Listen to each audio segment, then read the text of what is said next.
എന്താ അല്ലേ? ഗണപതി മിത്തല്ലേ? റിയാലിറ്റി ആണോ? ഗണപതി റിയാലിറ്റി ആണോ? അള്ളാഹു റിയാലിറ്റി ആണോ?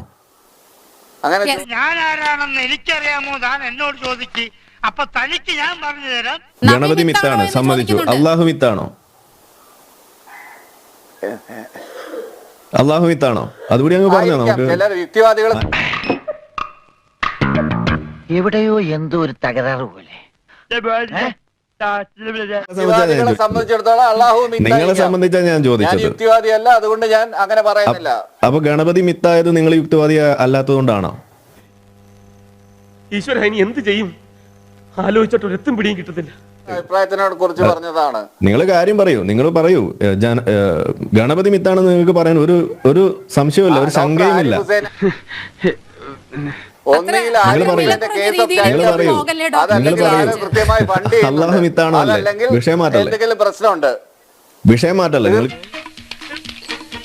എല്ലാ ചർച്ചയിലും ഇസ്ലാമിനെതിരെ പറയാമോ? ഇസ്ലാമിനെതിരെ അദ്ദേഹത്തെ അതൊന്നും നമ്മൾ ചോദിച്ചില്ല. ഞാൻ പറഞ്ഞത് അക്ഷരം മാറിയൊന്നുമില്ലല്ലോ. എനിക്ക് എപ്പോഴും ഇങ്ങനെ കുമ്പിടാൻ പറ്റില്ല. പഴയ ജിംനാസിയ. താൻ എന്താ വേഷം കെട്ടെടുക്ക? എന്താ താങ്കളുടെ വിചാരം?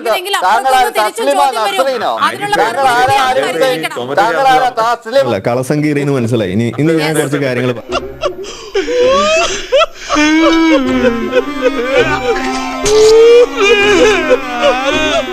ഗണപതി മിത്താണ് എന്ന് പറയാൻ നിങ്ങൾക്ക് ഒരു ലജ്ജയുമില്ല എന്ന് പറയുന്ന ആള് ഈ അള്ളാഹുവിന്റെ കാര്യം ചോദിക്കുമ്പോ ബബ്ബ അടിക്കുന്നത് നാട്ടുകാർ കണ്ടു. അപ്പൊ ഇനി എന്താ ഞാൻ പറഞ്ഞു ജീസസ് ക്രൈസ്റ്റ് മിത്താണ്. തീർന്നല്ലോ, സമാധാനമല്ലോ. അപ്പൊ ഒരു മുഴുക്കിറുക്കൻ.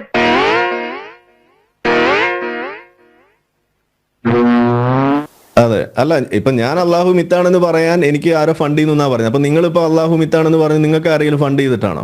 അതോ നിങ്ങൾ ഇപ്പൊ പെട്ടെന്ന് നിങ്ങൾ യുക്തിവാദിയായി മാറിയോ? നമ്മൾ പോലും അറിയാതെ അധോലോകമായി മാറി കഴിഞ്ഞിരിക്കുന്നു ഷാജിയേട്ടാ. അറിയോ ഞൊടിയിടയിൽ എന്താ സംഭവിച്ചത്? എനിക്ക് മനസ്സിലാവുന്നില്ല. പോട്ടെ, ധൈര്യമുണ്ടോ മറ്റേതുണ്ടോ എന്നൊക്കെ ചോദിച്ചോണ്ടാണ് ഞാൻ ഈ പറഞ്ഞത്. താങ്കൾ ആട്ടുങ്ങാട്ടെടുത്ത് ഉണക്കമുന്തിരി എന്ന് പറഞ്ഞാൽ നിങ്ങൾ തിന്നോ? വെറുതെ ഒരു മിനിറ്റ് പോട്ടെ മോളെ. ചില ട്രൈബൽ ട്രഡീഷൻ ആണ്, അന്ധവിശ്വാസമാണോ അല്ലേ? അതാ ഞാൻ ചോദിക്കുന്നത്. ചില ആഫ്രിക്കൻ ട്രൈബുകളിലൊക്കെ ഉണ്ട്.